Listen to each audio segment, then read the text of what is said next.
नमस्कार दोस्तों, स्वागत है आपका धर्मवीर लाइव यूट्यूब चैनल पर। जैसा कि हम जानते हैं, पिछले हफ्ते भारत सरकार ने एक टूरिज्म के लिए एक पैकेज की घोषणा की है। उससे संबंधित एक सीरीज हम अपने यूट्यूब चैनल पर कर रहे हैं, जिसमें कि हम पर्यटन क्षेत्र से जुड़े हुए बड़े-बड़े लोग और स्टेक होल्डर से बातचीत कर रहे हैं। उनसे हम पूछ रहे हैं कि वो इस पैकेज के बारे में क्या सोचते हैं। इसी सीरीज की एक विशेष प्रोग्राम में हमारे साथ जुड़े हुए हैं अशोक शारदा जी, जो कि बहुत सीनियर गाइड हैं। अब तो शायद रिटायरमेंट के आसपास ही होंगे और गाइड एसोसिएशन की जो एपेक्स बॉडी है, tourist guide federation of India TGFI, उसके फाउंडर मेंबर हैं, प्रेसिडेंट भी रहे हैं उस एसोसिएशन के। और आज हमारे साथ इस विशेष इंटरव्यू में जुड़े हुए हैं। शारदा जी नमस्कार, स्वागत है आपका धर्मवीर लाइव कार्यक्रम। नमस्कार धर्म बेटा, कैसे हो आप? ठीक हो? मैं ठीक हूँ, बिल्कुल फर्स्ट क्लास हूँ, लेकिन लगता है कि हमारी ट्रेड ठीक नहीं है। लगता नहीं है हमारा ट्रेड ठीक नहीं है, ये एक सच्चाई है जी। इसमें लगने वाली बात तो रही कोई नहीं। अब जी, आप भी काफी समय से प्रयास कर रहे थे सोशल मीडिया पर, आपने कंटिन्यू अभियान भी चलाया था। क्या रहा कि जो उसके बाद जो पैकेज मिला, क्या आपकी उम्मीदों को पूरा नहीं करता है? पहले तो धर्मवीर आपको बता दूं, ये पैकेज तो है ही नहीं। पैकेज वो होता है जो आपको कुछ दिया जाता है, ये तो देकर हमसे उससे ज्यादा वापस लेने वाली बात हो रही है। तो मेरे को लगता है ये पैकेज के नाम पे मजाक किया गया गाइड्स के साथ। ये गाइड के साथ नहीं, ट्रैवल एजेंट के साथ वही किया गया है, जो मेरा अपना मानना है। तो आप नहीं लेंगे ये 1 लाख रुपए का जो लोन है वो? धर्मवीर भाई, मेरे को 1 लाख रुपए लोन चाहिए तो बैंक मुझे 6% पे दे रहा है। मैं 8.25% पे गवर्नमेंट से लूं और इनका एहसान लूं कि हमने गाइड्स को पैकेज दे दिया। ये बात मेरी तो समझ से परे लगती है। लेकिन शारदा जी, हमारी कुछ गाइडों से भी बात हुई। ज्यादा कुछ लोगों ने कहा, मैं ये तो नहीं कहूंगा कि सभी लोगों ने ऐसा कहा कि वो लोन लेंगे या नहीं लेंगे, लेकिन कुछ लोगों ने ऐसा कहा कि गाइड्स इतनी बुरी हालत में भी हैं कि शायद इस लोन को भी वो बिल्कुल लेंगे। देखो, इंडिविजुअल पर्सन पर डिपेंड करता है। दिल्ली जैसे शहर में अगर मैं लेता हूँ तो 1 लाख रुपए से मेरा क्या होगा? तो मुझे या तो कहीं सी ऐसी जगह से रिलीफ मिला, जब पैकेज में रिलीफ मिले जो मे भी 2 साल बाद या 3 टूरिस्ट बिल्कुल नॉर्म हो जाए, उसके बाद इंस्टॉलमेंट किसी लो रेट पे शुरू हो जाए, तब तो बात बनती है। फिलहाल तो मेरी टूरिज्म से तो इनकम मेरी है ही नहीं, तो मैं टूरिज्म से काहे को लोन लूं? मैं अपने खर्चे और लायबिलिटी जो पिछले 1.5 साल में मैंने कम की है और बढ़ा लूं मैं। और जैसे आपने बोला मेरे को 34 ईयर से ज्यादा हो गए हैं, तो इतने साल बाद अपने सर पे सरदर्दी मोल लेने का मेरे को कोई लगता नहीं, कोई इसमें लॉजिक दिखाई देता है। हाँ, कोई बिल्कुल डेस्परेट हो, जिसका कोई और सोर्स ना हो, वो लेना चाहे तो मेरे को कोई प्रॉब्लम नहीं। बट मतलब मेरे हिसाब से एक गाइड कम्युनिटी के साथ ये क्रूर मजाक किया गया है फाइनेंस मिनिस्ट्री की तरफ से। लेकिन शारदा जी, उम्मीद क्या थी आपको? क्या एक्सपेक्ट कर रहे थे आप जब पैकेज के लिए आप कह रहे थे कि हमें पैकेज दिया जाए? तो आप रणबीर भाई, पिछले 1 साल से, क्योंकि मैं व्हाट्सएप पे, फेसबुक पे ज्यादा इन चीजों को प्रोपेगेंडा नहीं करना चाहता। हम जो करना चाहते हैं करना चाहते हैं, जब हो जाएगा तो सब देख लेंगे। तो हम कुछ बैकडोर से अब अपने पर्सनल लेवल पे, पुराने कंटेक्ट्स के ब्याह पे, बिकॉज मैं ऑल इंडिया गाइड्स का फेडरेशन का प्रेसिडेंट, जनरल सेक्रेटरी रहा हूँ, दिल्ली गाइड एसोसिएशन का 12 साल प्रेसिडेंट, तो लोग हमें जानते थे। तो कुछ लोग हमारी बात पे जरा तवज्जो दे रहे थे। तो हमने 2-3 प्रपोजल बैकडोर से दिए थे कि जैसे आप देखो, किसानों को 6,000 रुपए बिना किसी बात के पर मंथ उनके उसमें अकाउंट में जमा करा रहे हो। हम नहीं कह रहे आप बुरा कर रहे हो, अच्छा कर रहे हो। 6 से 10,000 रुपए गाइड्स को भी एक नॉमिनल शुरू कर देते पर मंथ, आप उनका कम से कम घर का राशन का खर्चा तो निकलता रहता। 8 करोड़ लोगों को आपने फ्री में राशन बांटा है ऑलमोस्ट 6 महीने तक। उसमें से अगर आप 10,000 गाइड्स को भी दे देते किसी ना किसी तरीके से मैकेनिज्म डेवलप करके, तो वो सोचा जा सकता था। और हमने ये बोला था, 2 चीज हमने बोली थी। एक तो मेजॉरिटी ऑफ द गाइड्स, आप तो जानते हो, इस सेगमेंट में, ट्रेवल इंडस्ट्री में गाइड्स एक ऐसी कौम है जो सबसे पढ़ी लिखी कौम है। ट्रैवल एजेंट बनने के लिए, होटल में जाने के लिए, ड्राइवर बनने के लिए आपको ग्रेजुएट होने की जरूरत नहीं है। गाइड ही एक ऐसा है जिसको ग्रेजुएट होना चाहिए। सो मैं तो कहता हूँ, तो guides are intelligentsia of the industry. आप इनको 20,000 30,000 रुपए महीने के हिसाब से 1.5-2 साल के लिए दे देते, एक 5 लाख का सम दे देते, जब 50% ऑफ मेरी इनकम टैक्स रिटर्न जो पिछले 5 साल की है उसका रिलीफ दे देते, और उसका चलो रिलीफ पूरा ना भी देते, ये कह देते कि आप 3 साल बाद इसको विदाउट इंटरेस्ट धीरे धीरे वापिस करना, वो बात तो अप्रिशिएट की जा सकती थी। ये तो कोई 1 लाख रुपया लोन देना तो कोई बात अप्रिशिएट करने वाली है नहीं। मुझे नहीं लगता सीतारमन जी को गाइड्स या ट्रैवल इंडस्ट्री के बारे में कुछ जानकारी है। पर ये आप एक और इसमें ध्यान रखिए, ये जो रिलीफ पैकेज को कह रहे हैं, फाइनेंस मिनिस्ट्री ने अनाउंस किया है, जहां तो टूरिज्म मिनिस्ट्री ने उनको एडवाइस नहीं किया, जहां उन्होंने टूरिज्म मिनिस्ट्री को कंसल्ट नहीं किया, कि हमारी जितनी भी वार्तालाप या मीटिंग्स होती हैं वो मिनिस्ट्री ऑफ टूरिज्म से होती हैं, एडिशनल डायरेक्टर जनरल लेवल पे या मिनिस्टर के लेवल पे वो कम होती है। वो इस बात को समझते हैं और काफी हद तक पिछली मेरी 2 मुलाकात में इस चीज से वो कन्विंस हो गए थे कि गाइड्स को वन टाइम कोई पैकेज मिनिस्ट्री ऑफ टूरिज्म को अगर प्राइम मिनिस्टर रिलीफ फंड की तरफ से सब्सटेंशियल अमाउंट आता है तो दिया जाएगा। 15 महीने हो गए, अभी तक तो कुछ मिला नहीं, पर हम उम्मीद पे तो दुनिया कायम है।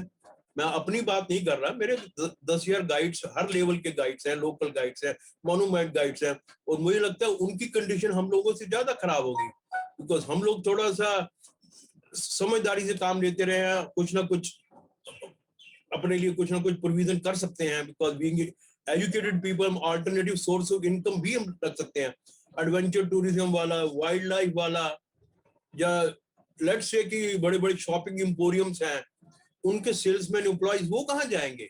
उनको तो कुछ और आता भी नहीं है, जब तक वो नहीं खुलेंगे वो तो कुछ नहीं कर सकते। So I am not very happy what has been announced. सिर्फ एक चीज मेरे को इसमें पॉजिटिव ये दिखी है कि 15 महीने बाद गाइड्स को ये फीलिंग दी गई कि आपको जिंदा हो और आपको लोग अभी बोले नहीं है कंप्लीटली, यही पॉजिटिव चीज है, इसमें और कोई पॉजिटिव नहीं है।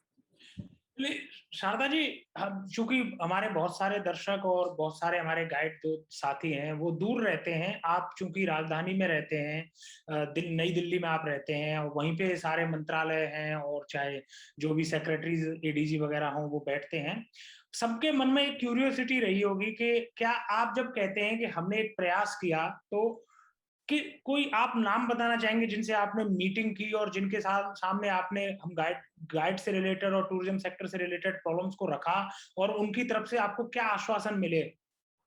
तो हमारी ऑनरेबल मिनिस्टर ऑफ टूरिज्म से, मिस्टर पटेल से 3 मीटिंग हुई, जूम मीटिंग भी हुई, और additional director general of tourism Mrs Rupendra Brar हैं, जो मुझे काफी समझदार लगी और जो मेरे को लगा कि अभी 1-1.5 साल पहले इस मिनिस्ट्री में आई है, लेकिन इस मैटर को बहुत जल्दी समझ गई, और उनका जो रिस्पांस मुझे बड़ा पॉजिटिव लगा। और उनके नीचे मिस्टर सरन हैं, वो काफी साल से हैं, वो सारी मैटर को समझते हैं, पर मुझे समझ नहीं आ रहा कि उसको जो आप समझ रहे हो, आप मान भी रहे हो, उसको इम्प्लीमेंटेशन में लाने में क्या दिक्कत आ रही है, ये मेरी समझ से परे है। पिछले 2 महीने से मैं मिला नहीं उनसे, क्योंकि उन्होंने मेरे को बोला था कि जैसे कुछ कॉन्क्रीट होगा हम आपसे कांटेक्ट करेंगे, वो कांटेक्ट अभी तक दोबारा हुआ नहीं है। तो मतलब ये अब जो उन्होंने पैकेज घोषित कर दिया है, उसके बाद शारदा जी कोई और बैकडोर बातचीत या कोई चल रहा है, कोई चैनल जिससे कि उम्मीद करें कि गाइड को या टूरिज्म सेक्टर को एक और रिलीफ पैकेज मिल सकता है आने वाले समय में? धर्मवीर भाई, ऑफिशियली तो नहीं, ऑफिशियली तो देखो एसोसिएशंस और एसोसिएशन में भी आपस में मिसअंडरस्टैंडिंग कह लो या नॉन कोऑपरेशन इतनी है कि मिनिस्ट्री भी कहती है कि 10 एसोसिएशन है, हर कोई कहता है मैं प्रधानमंत्री का रिप्रेजेंटेटिव हूँ या गाइड्स का रिप्रेजेंटेटिव हूँ, तो हम अपने पर्सनल लेवल पे जहाँ हमारे, बिकॉज मुझे इंडस्ट्री में हो गया तकरीबन 35 ईयर्स, तो हमारे अपने जाति ताल्लुकात भी बहुत अच्छे सबसे हो गए हैं, उसका इस्तेमाल करते हुए हम टूर ऑपरेटर्स के थ्रू, अपने कॉन्टैक्ट्स के थ्रू उनको रिमाइंडर करा रहे हैं, और अभी तक उनकी तरफ से कोई नेगेटिव तो नहीं आया है, और पॉजिटिव भी ग्राउंड पे दिखा कुछ नहीं है। कुछ लग रहा है आपको कि सरकार जो है वो इनबाउंड टूरिज्म को इग्नोर कर रही है? देखो, इग्नोर तो नहीं कर रही, पर जो उनको कोई मैकेनिज्म इंट्रोड्यूस करना चाहिए था, मुझे लगता है उनकी समझ में नहीं आ रहा कि कैसे किया जाए, क्योंकि most of European countries including USA, उन्होंने इंडिया के लिए फ्लाइट्स बंद कर दी हैं, तो टूरिस्ट तो फ्लाइट पे ही आएगा ना। जब तक फ्लाइट नहीं आएगा, और फ्लाइट्स का इंटरनेशनल रूल्स का रेसिप्रोकल होता है, वो अगर हमारे यहाँ फ्लाइट आएंगे तभी हमारी फ्लाइट वहां जाएगी।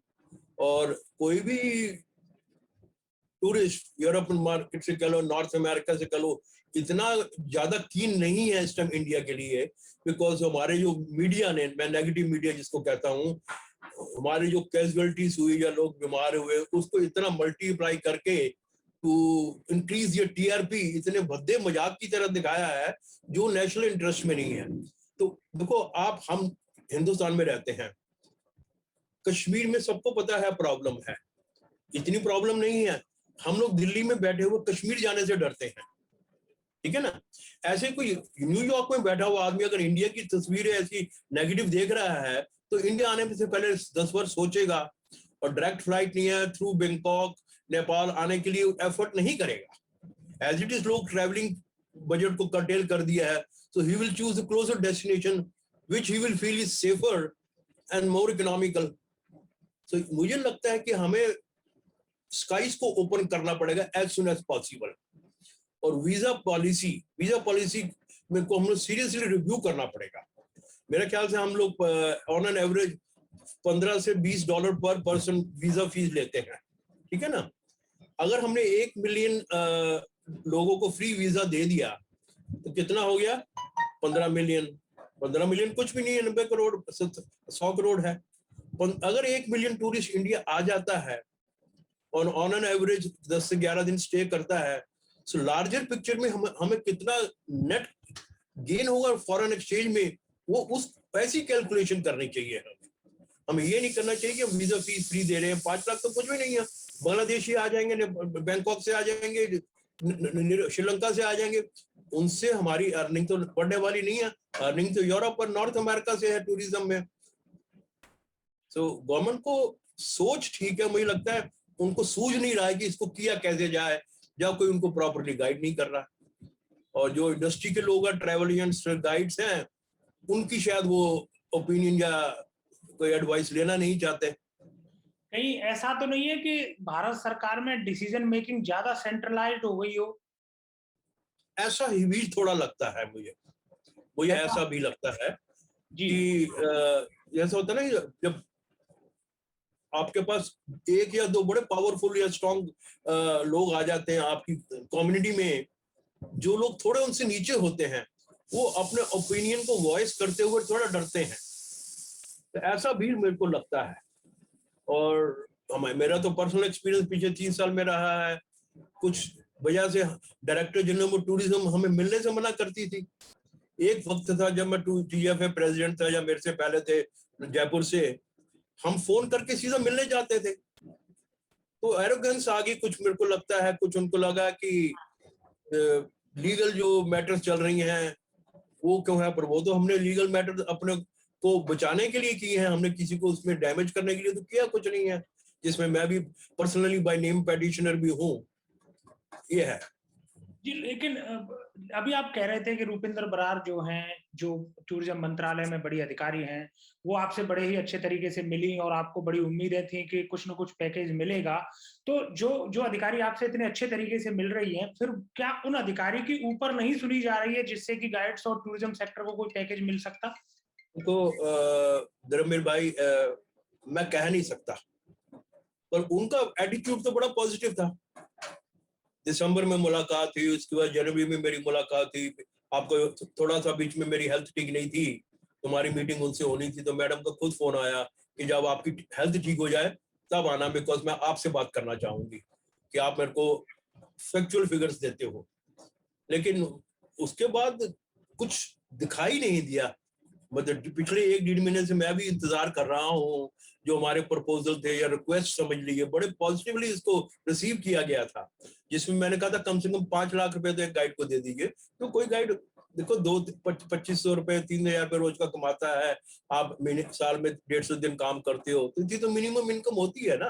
कुछ लोग ज्यादा स्कॉटिंग करते हैं, तो उसको वो she was agreeable to that also, and she said कि I will consult tour operators also on this issue, उनका ओपिनियन लेके। और मेरा जहां तक इंफॉर्मेशन है, उन्होंने आयाटो से इंफॉर्मेशन लिया इस पे, और याटो ने भी बड़ा पॉजिटिव रिस्पांस दिया। 2-3 मेरे बड़े अच्छे मित्र हैं जो पुराने हैं, प्रेसिडेंट, एक्स प्रेसिडेंट, उन सब ने बोला कि हमने तो बोला कि आप इमीडिएटली दीजिए गाइड्स को, बिकॉज कल को टूरिस्ट भी आ गया और गाइड नहीं रहेगा तो उसको कौन दिखाएगा।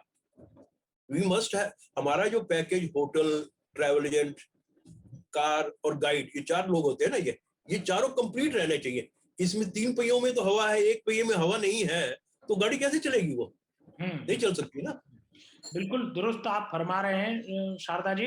लेकिन एक प्रश्न मैंने जितने भी स्टेक होल्डर से बात की है, पिछले 1 हफ्ते के अंदर मैंने बहुत सारे लोगों से बात की। एक प्रश्न मैंने सभी से पूछा कि जो गाइड्स के 10,700 जो उन्होंने संख्या इस पैकेज, लोन पैकेज के लिए जो उन्होंने निर्धारित की है, ये 10,700 गाइड की संख्या उनके पास आई कहां से? क्योंकि आप तो टीजीएफआई के फाउंडर मेंबर रहे। देखो बड़ा मुश्किल है ये फिगर को सब्सटेंशिएट करना। देखो 3,200 तो हैं गाइड, रीजनल गाइड्स हैं। जो मेरी इंफॉर्मेशन है, yellow card holder, green card holder, museum guide 3,000 तो राजस्थान में ही है, जो सबसे लार्जेस्ट इंडिया में राजस्थान में है। Rajasthan is a very very big market. UP के अंदर स्टेट गाइड्स हैं, मॉन्यूमेंट गाइड्स हैं, तो 10,000 की संख्या ठीक नहीं लगती है, बट हो सकता है क्लोजर हो, बिकॉज आप देखिए सिर्फ 6 स्टेट्स हैं इंडिया में जो 80% टूरिज्म को जनरेट करती हैं। अगर आप इसमें आप अमरनाथ यात्रा के या कश्मीर के हाउस बोटमैन और केरला के हाउस बोटमैन गाइड्स भी लगा रहे हैं, तो मेरे हिसाब से 10,700 तो फिगर गलत है, इससे ज्यादा होनी चाहिए। लेकिन जिस टीजीएफआई के आप फाउंडर मेंबर रहे हैं, उसके प्रेजेंट प्रेसिडेंट हैं डॉक्टर अजय सिंह, उनसे हमने बात की शारदा जी। उन्होंने 80 से लेके 85,000 तक का एक आंकड़ा हमें दिया, जो जिसमें naturalist, adventure guide, regional level guide, state guide, जितने भी और लोकल गाइड्स हो सकते हैं, उन सबको मिला के 80 से लेके 85,000 लोगों का आंकड़ा उन्होंने हमें बताया था। क्या संख्या इतनी ज्यादा हो सकती है? देखो ये उन आंकड़ा वो कहां से लाए मैं नहीं कह सकता, पर मेरे हिसाब से ये आंकड़ा नहीं है। ये नहीं है। ये आंकड़ा नहीं है। तो आपके हिसाब से टोटल जिसको हम गाइड की कैटेगरी में रख सकते हैं, इंक्लूडिंग एस्कॉर्ट, इंक्लूडिंग नेचुरलिस्ट, आपके हिसाब से ये संख्या कितनी होगी पूरे भारत में? देखो धर्मवीर, मैं तो गाइड उसको कहता हूँ जिसको किसी ना किसी अथॉरिटी से लाइसेंस मिला हो। बाकियों को हम गाइड नहीं मानते जी। वो तो उसको टाउट भी कह सकते हो, कई नाम दिए जाते हैं डिफरेंशिएशन पे। सो मेरे जो कैलकुलेशन है उसमें मैं कैलकुलेट करूंगा regional guides, state guides, monument guides, museum guides, जिनको किसी ना किसी तरह का पहचान पत्र मिला हुआ है, वो 20,000 से ज्यादा नहीं हो सकते। तो 20,000 ऐसे लोग हैं, तो फिर सरकार ने 10,700 को ही क्यों लोन दे रही है वो? मुझे लगता है सरकार ने प्राइवेट म्यूजियम्स, एडवेंचर टूरिज्म वाले हो गए, या आपके ट्रैकिंग गाइड्स वगैरह, इनको संज्ञान में नहीं लिया है।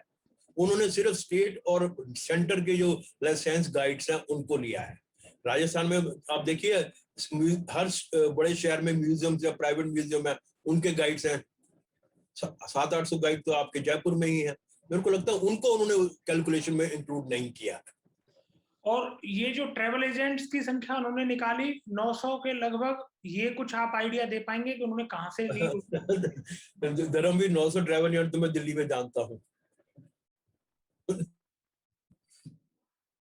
आप कितने? तो 900 अगेन उन्होंने जाते हो जो मिनिस्ट्री ऑफ टूरिज्म से रजिस्टर्ड नहीं है, अपना प्राइवेट काम चला रहा है, वो भी तो ट्रैवल एजेंट है। मिनिस्ट्री ऑफ टूरिज्म से वही रजिस्टर कराता है जिसको फॉरेन एक्सचेंज बेनिफिट चाहिए होता है।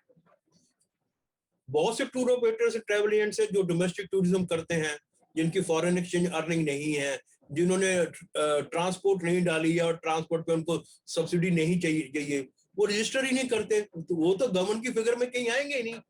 तो मेरे ख्याल से 20,000 ट्रैवल एजेंट तो होने चाहिए जो इनबाउंड और आउटबाउंड मिला के दोनों करते हैं, इससे कम तो नहीं हो सकते। तो ये 900 की संख्या तो ना सिर्फ पैकेज के 900 बोला उन्होंने मेरे। अच्छा मेरी इंफॉर्मेशन जहां तक 900 के आसपास उन्होंने एक संख्या बताई। ट्रैवल एजेंट्स की, जिनको कि वो 10 लाख रुपए पर एजेंट दे रहे हैं लोन के तौर पे। तो ये संख्या उनके पास आई कहाँ से है, और ये क्या ऐसा हुआ कि मिनिस्ट्री ऑफ फाइनेंस के जो अधिकारी हैं वो एक साथ सुबह जगे और उन्होंने लिख दिया 10,700 गाइड हैं और 900 ट्रैवल एजेंट हैं भारत में? मुझे ये लगता है द्रविड़ भाई कि मिनिस्ट्री ऑफ फाइनेंस ने उनसे पूछा होगा कि आपसे कितने टूर ऑपरेटर फाइनेंस में फॉरेन एक्सचेंज का बेनिफिट लेते हैं जो मिनिस्ट्री ऑफ टूरिज्म से अप्रूव्ड होते हैं। एक मिनिमम टर्नओवर का क्राइटेरिया होता है, उसी को वो बेनिफिट मिलता है। तो वो 900 होंगे शायद, तो वही उन्होंने ले लिए। उस criteria I am not sure आजकल कितना है, अगर उससे कम वाला भी है वो उसमें नहीं आता है। आप जैसा है, जैसे आप अपना चलाते हैं, आप भी उसमें नहीं आए होंगे। तो बहुत से लोग हैं, हमारे कुछ गाइड्स ने अपने घर से आगरा जयपुर में अपने छोटा छोटा साइड से काम किया हुआ, ट्रांसपोर्ट का काम किया हुआ, वो भी उसमें नहीं आए होंगे। तो मेरे हिसाब से ट्रैवल एजेंट वो होता है जो आपकी किसी भी पर्यटक की यात्रा में ऑर्गेनाइज करने में मदद करता है, चाहे कार से करता है, चाहे होटल से करता है, चाहे एयरलाइन से करता है। तो मेरे हिसाब से 20,000 से कम तो नहीं होंगे। आप भी देखो, आयाटो की नेशनल कन्वेंशन में एक दो बार आपसे मुलाकात मेरी हुई है, या फॉर्चुनेटली हमें भी बुलाया जाता था बीच में। 1500-1800 आयाटो के मेंबर होते थे वहां पे। नहीं, इंडियन इंस्टीट्यूशन टूर ऑपरेटर्स हैं उसके, मेरे हिसाब से 1500 से 1800 तो मेंबर है उसके। तो 900 कहाँ से आ जाएगा ये? जी 1500 मेंबर्स इन्होंने हमें, जो सुभाष गोयल जी हैं जो आईटो के जस्ट जो पास्ट प्रेसिडेंट रहे हैं, उन्होंने हमें 1500 आईटो मेंबर्स के बारे में कल ही बताया था। मुझे लगता है उनकी फिगर ठीक होगी, क्योंकि वो आयाटो के प्रेसिडेंट भी रहे हैं और फेथ के ऑनरेरी सेक्रेटरी भी रहे हैं, दोनों के रहे हैं, और associate chamber of commerce and industry के प्रेसिडेंट भी रहे हैं। तो उनकी फिगर ठीक होगी मेरे ख्याल से।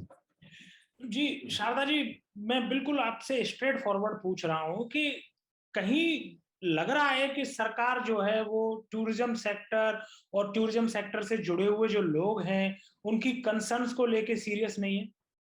मुझे लगता है वो सरकार कंफ्यूज्ड है। उनको उनका ध्यान इस सेक्टर पे जो ऑलमोस्ट 7 से 10% जीडीपी देता है, सेकंड फॉरेन एक्सचेंज अर्नर, उनका इनकी तरफ ध्यान ही नहीं जा रहा है। बिकॉज इसी हम लोग जो टूरिज्म में, हम तो जानते हैं टूरिज्म क्या है। एक आम आदमी के लिए tourism is an activity of luxury. जिसके पास फालतू पैसे वही टूरिज्म करता है। शायद सरकार भी ऐसा ना सोच रही हो कि ट्रैवल एजेंट वगैरह टूर ऑपरेटर होते रही तो पैसे जिनके पास ज्यादा उनका है बंदा। हमें तो एक सड़क पे मजदूर खड़ा है, उसको रोटी देनी है, दाढ़ी वाला मजदूर है उसको दिहाड़ी देनी है, जो आईटी सेक्टर में, इंडस्ट्री मैन्युफैक्चरिंग में लोगों की जॉब चले गई है, शायद उस पर ज्यादा ध्यान दे रही है। वो तो देना भी चाहिए, पर ये नहीं कि हम लोग जो 7 से 10% एम्प्लॉयमेंट देता है और मिनिमम इन्वेस्टमेंट पे हाईएस्ट एम्प्लॉयमेंट देता है, उसकी तरफ ध्यान ही नहीं जा रहा।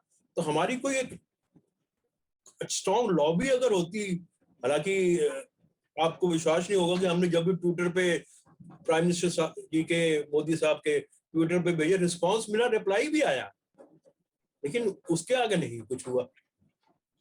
रिप्लाई तो कई बार शारदा जी ऑटोमेटिक भी होते हैं, सोशल मीडिया टीम रिप्लाई कर देती है। शारदा जी कब तक लग रहा है कि आपको टूरिज्म स्टार्ट हो जाएगा भारत में? देखो, मैं बड़ा ऑप्टिमिस्टिक आदमी हूँ, आपको बताऊं, मैं नेगेटिव नहीं सोचता जी, है ना। तो मेरा जैसे है कि मेरे कुछ दुश्मन है तो मैं सोचता हूँ मेरे कुछ दोस्त भी जरूर होंगे। मेरी थिंकिंग ये है। तो मेरा ये है कि अगर थर्ड वेव, जो मेरे को लगता है एक फार्मा लॉबी का फोबिया है, जो which is being controlled by US, और फार्मा लॉबी वर्ल्ड की इस टाइम इंडिया के फेवर में नहीं है, आपको बता दूं, क्योंकि इंडिया ने मैक्सिमम कोविड वैक्सीन की मैन्युफैक्चरिंग शुरू कर दी है। जो फार्मा सिंडिकेट भी कह सकते हैं आप उसको, लॉबी यूएस कंट्रोल्ड या यूके कंट्रोल्ड है, उनके इंटरेस्ट में नहीं है। आपको मैं सिंपल एग्जांपल दूं, अगर हम अपना वो नहीं बनाते, वैक्सीन नहीं बनाते, हम 30 करोड़ वैक्सीन एक कंपनी से खरीदते हैं यूएस की, जो $15 की एक वैक्सीन है, 450 करोड़ रुपए का डॉलर, $450 करोड़ का बिजनेस उस कंपनी को मिलता। सो वो एक फियर बढ़ा रहे हैं, कभी कह रहे हैं इंडियन वैक्सीन इफेक्टिव नहीं है, कोई आ गया कि 91% तक इफेक्टिव है। अब सो फार्मा लॉबी एक एटमॉस्फेयर ऑफ फियर जो इंडिया में ऑलरेडी एग्जिस्ट कर रहा है बिकॉज ऑफ नेगेटिव मीडिया, उसको वो एक्सप्लॉइट करना चाहती है। अगर वो ये बैलून फुस हो गया थर्ड लहर का, थर्ड वेव का इसको कह सकते हो, मुझे लगता है अक्टूबर नवंबर में हम कुछ टूरिज्म, इनबाउंड टूरिज्म की तरफ देख सकते हैं। And being optimistic, next year जन फेब में reasonably tourism, inbound tourism start हो जाएगा। अगर गॉड फॉरबिड कोई ऐसा गलत जो लहर पीछे अचानक हमारे पास अप्रैल मई में आ गई, जो विच वाज मोस्ट अनएक्सपेक्टेड, सबने सोचा कि खत्म हो गया, फिर आ गया। तो मेरी उम्मीद कायम है कि बाय जनवरी फरवरी 22 हम रीजनेबली इनबाउंड टूरिज्म रिवाइव करने में सफल हो जाएंगे। ये बिल्कुल आपने सही कहा कि फार्मा लॉबी के प्रति एक अविश्वास का माहौल है पूरी दुनिया में, और बहुत सारे लोगों को ऐसा लगता है कि ये लोग कुछ टैक्टिक्स गेम खेल रहे हैं जनता के साथ। आपको लग रहा है कि भारत सरकार फार्मा लॉबी के दबाव में काम कर सकती है या कर रही है? जो पीछे कुछ दिनों की अगर आप डेवलपमेंट देखिए, मुझे लगा कि भारत सरकार फार्मा लॉबी के दबाव में काम नहीं कर रही। भारत सरकार, I must give credit to prime minister, he is a strong man. जो पीछे प्रेशर था कि फॉरेन की जो वैक्सीन को इंडिया में परमिशन दी जाए, तो I think we stood our ground कि पहले हमारी जो वैक्सीन जिसको यूरोप में एक्सेप्टेंस या सर्टिफिकेट जिसका एक्सेप्ट नहीं किया जा रहा था, वो भी साइमल्टेनियसली होना चाहिए। एंड आई एम ग्लैड कि last week 7 major European countries have announced they will accept the vaccination certificate of Indian vaccine. और कुछ आपको याद होगा, बहुत बड़ी कंपनी है, अमेरिकन कंपनी है, मैं नाम नहीं लूंगा, one of the finest also, उसमें कोई डाउट नहीं है। उन्होंने बड़ा प्रेशर बनाया, गवर्नमेंट ऑफ इंडिया की ने क्लियर कंडीशंस डिफाइन कर दी। उसमें रिस्पॉन्सिबिलिटी फैक्टर, वो रिस्पॉन्सिबिलिटी फैक्टर हटवाना चाहते थे, गवर्नमेंट ऑफ इंडिया ने उसको नहीं माना कि आप रिस्पॉन्सिबिलिटी फैक्टर नहीं हटाओगे और आपको हम इंडिया में परमिशन नहीं देंगे। और आज तक आपको मालूम है उस बड़ी कंपनी को इंडिया में परमिशन नहीं मिली है। सो पिछले कुछ 2-3 सालों में मुझे लगता है कि भारत सरकार की रीढ़ की हड्डी तो स्ट्रांग है, थोड़ी सी इंप्लीमेंटेशन ऑफ आइडियाज में कमी है। आइडियाज में कमी है कि आइडियाज के इम्प्लीमेंटेशन में थोड़ी सी कमी है शारदा जी? इम्प्लीमेंटेशन में, इम्प्लीमेंटेशन होती है जब आपके पास जो भी इम्प्लीमेंटेशन करने वाला स्टाफ हो, ब्यूरोक्रेट हो, वो सेम पेज पे हो। और मेरा बड़ा एक्सपीरियंस है मिनिस्ट्रीज, डिफरेंट मिनिस्ट्री के साथ, बता दूं आपको मैं, और मेरे काफी close friends high level bureaucrats रहे, क्लास फेलोज रिटायर हुए हैं, वो ये कहते हैं कि जब हम काम करते हैं ना, हमारे ऑफिस में 2 लॉबीज होती हैं, एक प्रो गवर्नमेंट होती है, एंटी गवर्नमेंट होती है, वो एक दूसरे की टांग भी खींचते रहते हैं। तो ये एटमॉस्फेयर हमारी सिविल सर्विस में जो अनफॉर्चुनेटली अंग्रेजों के टाइम से चला आ रहा है, कुछ प्रो इंग्लैंड होते थे, प्रो ब्रिटिश राज होते थे, कुछ एंटी ब्रिटिश राज होते थे। तो मुझे लगता है अभी चला ही आ रहा है, हम उससे उस लेगेसी से बाहर नहीं आए हैं। We don't think as a nation first. बिल्कुल आप सही कह रहे हैं, लेकिन ह्यूमन नेचर ऐसा है कि जो डिफरेंट टाइप ऑफ आइडियोलॉजी है, जब वो मिलकर कोई काम करती हैं तो ज्यादा बेहतर रिजल्ट्स आते हैं। कई बार क्या होता है कि बिना सोचे समझे एक तरफा डिसीजन लेने के कॉन्सिक्वेंसेस भी बहुत गलत आते हैं, तो बेहतर है कि सभी के साथ मिलजुल के जो भी डिसीजन हो वो इम्प्लीमेंट किया जाए। बिल्कुल ठीक कह रहे हो। देखो कभी बार होता है कि आप हेस्टी डिसीजन ले लेते हो, वो गलत साबित हो जाता है। ऐसे में मेरा मानना है you should not take a decision at all. So sometimes not taking a decision is also a decision. ये पुराना, ये मुझे वाजपेयी जी की याद दिला दी आज आपने। वाजपेयी जी लंबे समय तक चुप्पी साध लेते थे, तो लोग उनके चुप्पी को ही जवाब मान के और अपना उठ के चले जाते थे। तो शारदा जी, जनवरी फरवरी में आपको लग रहा है कि टूरिज्म स्टार्ट हो जाएगा? बिल्कुल होना चाहिए, और जरूरत भी है, इंडिकेशंस भी हैं। और जो तीसरी लहर भारत में ना आए या दुनिया में कहीं ना आए, हम तो हिंदू कल्चर मानने वाले हैं, हम तो पूरे विश्व का भला चाहते हैं, तो कहीं पे भी तीसरी लहर ना आए, ये तो हमारी कामना होनी चाहिए या प्रेयर्स होनी चाहिए। अनफॉर्चुनेटली मेरे को एक और लगता है कि जब स्टार्ट भी होगा जो हमारे गाइड कम्युनिटी में कंपटीशन थोड़ा अनहेल्दी ज्यादा हो जाएगा। ऑलरेडी अनहेल्दी तो होता ही है, आपको मालूम है, अनऑथराइज, इलीगल। पर अनफॉर्चुनेटली कुछ गलत डिसीजन गवर्नमेंट ने पीछे लिए, जिसमें सारे इलीगल गाइड भी लीगल कर दिए उन्होंने। वो बहुत बड़ा ब्लंडर है मेरे तरफ से। उस वाला एक एक टॉपिक है, शायद उसको आपका इशारा फैसिलिटेटेड कोर्स की तरफ है। उस बारे में बिल्कुल हम फैसिलिटी। फिर कभी बात करेंगे, क्योंकि आज तो ऑलरेडी आपसे काफी जानकारी मिली है, काफी ऑलरेडी हम लंबा वीडियो। आपके माध्यम से मैं ये कहना चाहूंगा, फैसिलिटेटर बहुत बड़ा ब्लंडर है। इसको हमने डे वन से इसको अपोज किया है। जैसे आपको बताया कि हमारा दिल्ली हाई कोर्ट में केस चल रहा है, जिसमें मैं बाय नेम भी पेटिशनर हूँ। वो हमने राइटिंग में एफिडेविट देके इसको अपोज किया है कि एक अच्छी भली चीज चल रही है, आपने उसको डिस्टर्ब करने की कोशिश कर रहे हो, और all over world standards increase हो रहे हो, आप स्टैंडर्ड्स को लोअर कर रहे हो। हम जितनी भी हमारी मंत्री जी से मीटिंग हुई या मिनिस्ट्री हुई, इसको हमने बड़े क्लियर शब्दों में कहा कि हम इसको एक्सेप्ट नहीं करते। इस टॉपिक पे कभी ना फिर आपसे कभी हम बात करेंगे। शारदा जी, आप हमारे साथ इस खास प्रोग्राम में जुड़े शारदा जी, और आपने बहुत बेहतरीन जानकारी हमारे साथ शेयर की है, उसके लिए आपका बहुत बहुत आभार। Thank you and wish you all the best. दोस्तों, ये थे हमारे साथ अशोक शारदा जी, जो कि टीजीएफआई के फाउंडर मेंबर रहे हैं और काफी पुराने सीनियर गाइड हैं। अगर आपने अभी तक हमारा चैनल सब्सक्राइब नहीं किया है तो आप हमारे चैनल को सब्सक्राइब करें, नोटिफिकेशन बेल प्रेस करें, ताकि आपको हमारे वीडियो सबसे पहले मिल सकें। मैं मिलता हूं आपको अगले वीडियो में, तब तक मुझे दीजिए इजाजत। जय हिंद, जय भारत।